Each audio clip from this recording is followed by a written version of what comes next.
El hombre que se esfumó, por Max Howell y Per Wallo.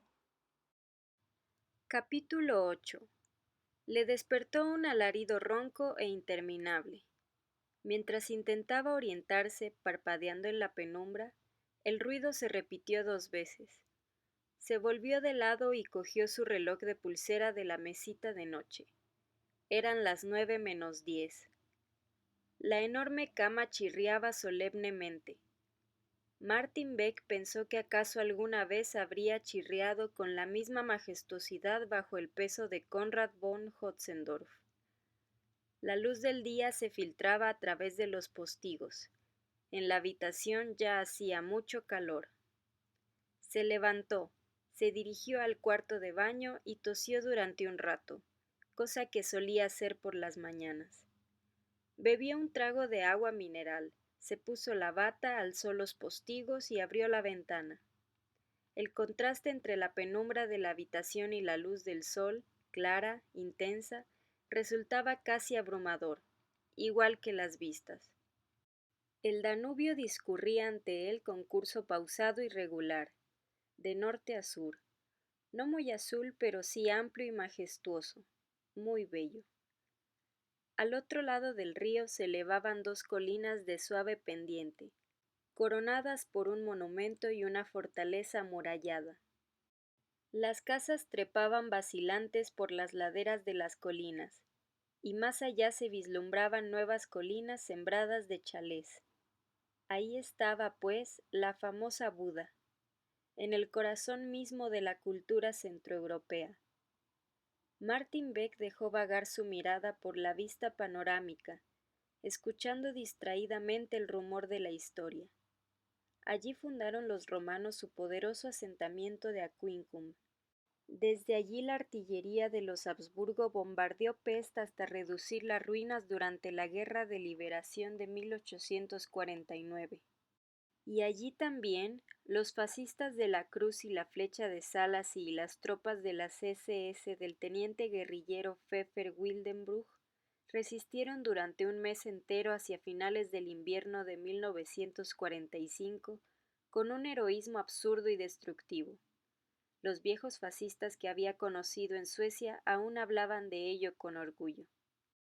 Más abajo vio un pequeño vapor de ruedas blanco atracado en el muelle con la bandera checoslovaca roja, blanca y azul, desplomada bajo el calor, y turistas tomando el sol en las tumbonas de cubierta.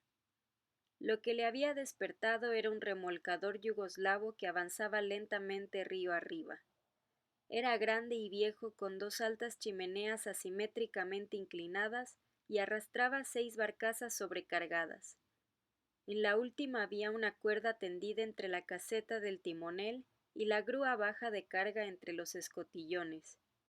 Una joven con un pañuelo en la cabeza y vestida con un mono de trabajo recogía despreocupadamente la colada de una cesta y tendía con meticulosidad prendas infantiles, impasible ante la belleza del río.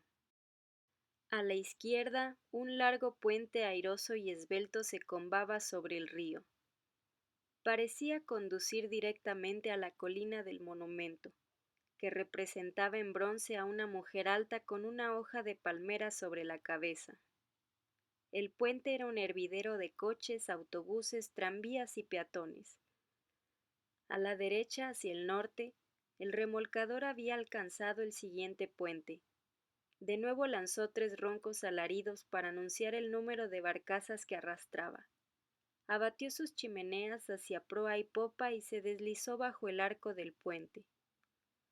Justo enfrente de la ventana, un vapor muy pequeño giró hacia la orilla.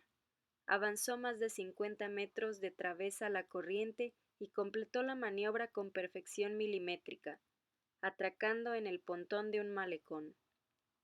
Desembarcó una cantidad disparatada de gente y subió a bordo un número igual de grande. El aire resultaba seco y cálido. El sol estaba alto. Martin Beck se asomó por la ventana dejando que su mirada vagase de norte a sur, mientras consideraba algunos datos extraídos de los folletos que había leído en el avión. Budapest es la capital de la República Popular de Hungría, Su fundación suele datarse en 1873, cuando las tres ciudades de Buda, Pest y Óbuda se unieron en una sola. Pero las excavaciones han descubierto la existencia de asentamientos de varios miles de años de antigüedad, y Aquincum, la capital de la provincia romana de Panonia, estuvo situada en este lugar. Hoy la ciudad tiene casi 2 millones de habitantes y está dividida en 23 distritos. Una ciudad muy grande, sin duda. Le vino a la cabeza la frase célebre del legendario Gustav Lidberg, cuando desembarcó en Nueva York en 1899 a la casa de Skog, el falsificador de moneda. ¿En este hormiguero está el señor? ¿Quién? ¿Dirección? ¿Dónde? Es cierto que, incluso entonces, Nueva York era más grande, pero por otra parte el detective jefe Lidberg disponía de un tiempo ilimitado. Él, en cambio, solo disponía de una semana. Martin Beck dejó la historia y el tráfico del río a sus respectivos destinos, y fue a darse una ducha. Se puso unos pantalones de tergal color gris claro, una camisa amplia y sandalias. Mientras observaba en el espejo del armario cuán poco convencional resultaba su ropa de trabajo, las puertas de caoba se abrieron de pronto, lenta y fatídicamente, con un crujido. Cuando el teléfono empezó a sonar, con timbrazos breves pero insistentes, su ritmo cardíaco aún no estaba del todo bajo control. Un caballero quiere verle. Le espera en el vestíbulo. Un caballero sueco. ¿Es el señor Matson? Ah, sí, seguro que sí, respondió alegremente la recepcionista. Por supuesto que sí, pensó Martin Beck mientras bajaba las escaleras. En tal caso, aquella extraña misión tendría un final muy digno. No se trataba de Alf Matson, sino de un joven de la embajada, correctamente vestido con traje oscuro, zapatos negros, camisa blanca y corbata de seda gris claro. El hombre recorrió con la mirada a Martin Beck. Había curiosidad en sus ojos, pero apenas un asomo, no más. Como usted comprenderá, estamos al corriente de la naturaleza de su misión. Quizá deberíamos hablar del asunto. Se sentaron en el vestíbulo y hablaron del caso. Hay hoteles mejores que este, dijo el hombre de la embajada. Ah, ¿de veras? Sí, más modernos, de más categoría, con piscina. ¿Ah, sí? La sala de fiestas tampoco es nada del otro mundo. ¿Ah, no? Con respecto a ese Alf Matson, el hombre bajó la voz y miró a su alrededor. El vestíbulo estaba vacío a excepción de un africano que dormía en el rincón del otro extremo. Sí, ¿han tenido noticias de él? No, ninguna. Lo único que sabemos a ciencia cierta es que aterrizó en Feriheidi, el aeropuerto de aquí, la tarde del día 22. Pasó la noche en una especie de albergue juvenil llamado Ifusaj, en la parte de Buda. A la mañana siguiente se trasladó aquí. Una media hora más tarde salió y se llevó consigo la llave de su habitación. Desde entonces nadie lo ha visto. ¿Qué dice la policía? Nada. ¿Nada?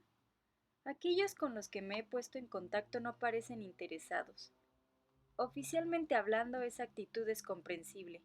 Matson tenía un visado en regla y se registró como residente en este hotel. La policía no tiene razones para preocuparse por él hasta que deje el país, mientras no supere el periodo de su permiso de residencia.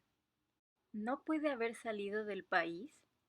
Completamente impensable. Aunque lograra cruzar la frontera ilegalmente, ¿a dónde iría? ¿Sin pasaporte? De todos modos, hemos hecho averiguaciones en las embajadas de Praga, Belgrado, Bucarest y Viena, incluso en Moscú por si acaso. Nadie sabe nada. El redactor jefe de Matson creía recordar que venía a hacer dos cosas: entrevistar a Laszlo Papp, el boxeador, y escribir un artículo sobre el Museo Judío. No he estado en ninguno de los dos sitios. Hemos hecho algunas averiguaciones. Al director del museo, un tal doctor Sos, le escribió una carta desde Suecia. pero luego no se presentó. También hemos hablado con la madre de Pap. Nunca ha oído mencionar el nombre de Matson, y el propio Pap ni siquiera está en la ciudad. ¿Sigue su equipaje en la habitación de este hotel? Sus efectos personales permanecen en el hotel, pero no en su cuarto. Había reservado habitación solo por 3 noches. La dirección del hotel la retuvo a petición nuestra y luego trasladó su equipaje a la oficina. Allí, tras el mostrador de recepción. Dicho sea de paso, ni siquiera llegó a abrirlo. Nosotros pagamos la factura. El hombre guardó silencio durante un rato, como si estuviera pensando en algo. Por fin añadió con solemnidad: Ni qué decir tiene que vamos a reclamarle esa cantidad a su jefe. O a sus herederos. Sí, si las cosas llegaran a tal extremo. ¿Dónde está su pasaporte? Lo tengo yo, contestó el de la embajada.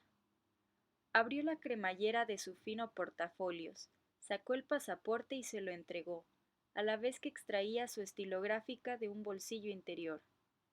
Aquí tiene. ¿Puede firmarme el recibo, por favor? Martin Beck firmó. El hombre guardó la pluma y el recibo. Muy bien. ¿Hay algo más? Sí, claro, la factura del hotel. No tiene usted que preocuparse. Hemos recibido instrucciones de cubrir sus gastos, aunque lo considero poco ortodoxo. Naturalmente usted debería haber percibido dietas, según el procedimiento habitual. Bueno, si necesita dinero en efectivo puede retirarlo en la embajada. Gracias. Creo que ya está todo. Puede registrar sus objetos personales cuando quiera. Ya están sobre aviso. El hombre se levantó. Por cierto, ocupa usted la misma habitación que Matson, comentó de pasada. Es la 105, ¿verdad? Si no hubiéramos insistido en que la habitación siguiera a nombre de Matson, sin duda habría tenido que alojarse en otro hotel. Estamos en plena temporada. Antes de separarse, Martin Beck le preguntó: ¿Qué opina usted de esto? ¿A dónde cree que habrá ido? El hombre de la embajada se lo quedó mirando sin expresión. En caso de tener opinión al respecto, preferiría guardármela. Y añadió: Este asunto es muy desagradable. Martin Beck subió a su habitación. Ya la habían limpiado.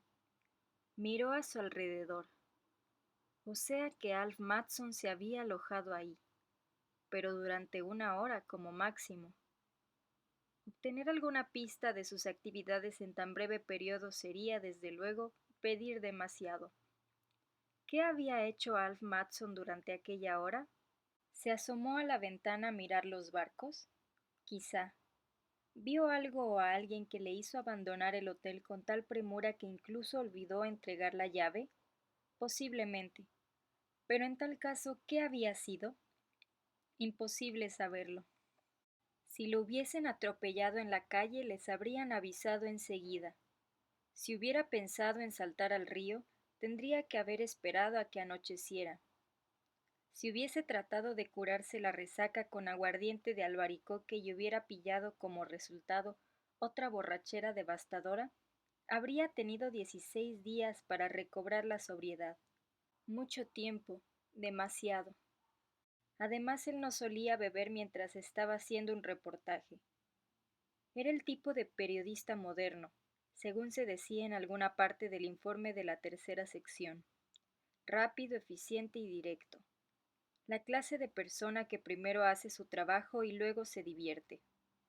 Desagradable, muy desagradable, sumamente desagradable, puñeteramente desagradable, jodidamente desagradable, una vergüenza. Martin Beck se tumbó en la cama, chirrió poderosamente. Ya se había olvidado de Conrad von Hotzendorf, pero ¿habría chirriado bajo Alf Matson? Sin duda. ¿Hay alguien capaz de entrar en una habitación de hotel sin probar inmediatamente la cama? Así que Alf Matson había estado tumbado allí, contemplando el techo, 4 metros por encima. Luego se largó sin abrir las maletas ni entregar su llave, y desapareció. ¿Había sonado el teléfono? ¿Con algún mensaje sorprendente? Martin Beck desplegó su plano de Budapest y lo estudió un buen rato. Luego sintió la necesidad imperiosa de hacer algo, así que se levantó, se metió el plano y el pasaporte en el bolsillo y bajó a inspeccionar el equipaje. El conserje era un hombre mayor, obeso, amable, digno, un modelo de orden. No, nadie había telefoneado al señor Matson mientras estuvo en el hotel. Luego, cuando el señor Matson se marchó, hubo varias llamadas que se repitieron en días subsiguientes. ¿Era la misma persona la que había telefoneado? No, varias personas diferentes. La telefonista estaba segura de eso. ¿Hombres? Tanto hombres como mujeres, por lo menos una mujer. Las personas que habían telefoneado dejaron recados o números de teléfono. No, no dejaron recados. Tampoco dieron sus números de teléfono. Después recibieron llamadas de Estocolmo y de la embajada sueca. En esa ocasión sí que dejaron mensajes y números de teléfono. Aún estaban allí. ¿El señor Beck quería verlos? No, el señor Beck no quería verlos. Efectivamente, el equipaje se hallaba en una habitación tras el mostrador de recepción. Fue muy fácil inspeccionarlo. Una máquina de escribir portátil marca Erika y una maleta de piel de cerdo de color marrón amarillento rodeada por una correa. En el tarjetero de cuero que colgaba del asa había una tarjeta de visita en la que se leía: Alf Mattsson, periodista, Flemingatan 34, Estocolmo, K. La llave estaba en la cerradura.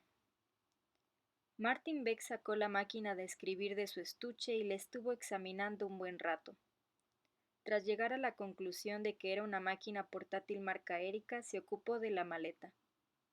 La maleta había sido hecha con orden y esmero, pero aún así tuvo la sensación de que alguien con mucha práctica la había registrado, volviendo a colocar después todas las cosas en su sitio.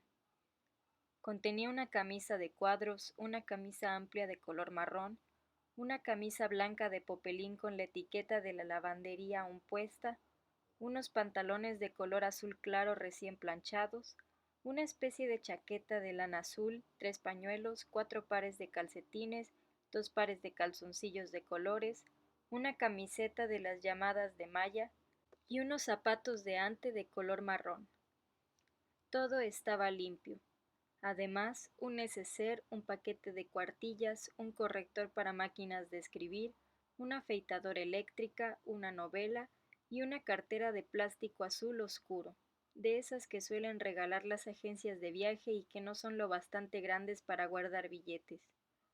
En el neceser había loción de afeitar, una pastilla de jabón sin abrir, un tubo de pasta de dientes abierto, un cepillo de dientes, una botella de elixir dentrífico, un tubo de aspirinas y un paquete de preservativos. En la cartera de plástico azul oscuro había $500 en billetes y 6 billetes suecos de 100 coronas, una suma asombrosa para gastos de viaje, pero Alf Mattsson parecía acostumbrado a vivir a lo grande. Martin Beck volvió a dejarlo todo del modo más ordenado y pulcro posible, y regresó al mostrador de recepción. Ya era mediodía y hora de salir. Si bien no sabía qué iba a hacer, por lo menos podía hacerlo al aire libre, por ejemplo, al sol en el muelle. Sacó del bolsillo la llave de su habitación y se quedó mirándola. Parecía tan antigua, recia y venerable como el propio hotel. La dejó en el mostrador. El conserje alargó la mano al instante para guardarla. Esta llave es un duplicado, ¿verdad? No comprendo, respondió el conserje. Tengo entendido que el huésped anterior se llevó la llave. Cierto, pero nos la devolvieron al día siguiente. ¿La devolvieron? ¿Quién? La policía, sir. ¿La policía? ¿Qué policía? El conserje se encogió de hombros aturdido. Pues la policía normal, claro. ¿Quién si no? Un policía entregó la llave al portero. Al señor Matson debió de caérsela en algún sitio. ¿Dónde? No lo sé, sir. Martin Beck hizo una pregunta más. ¿Alguien más ha registrado el equipaje del señor Matson? El conserje vaciló por un instante antes de contestar. No creo, sir. Martin Beck salió por la puerta giratoria.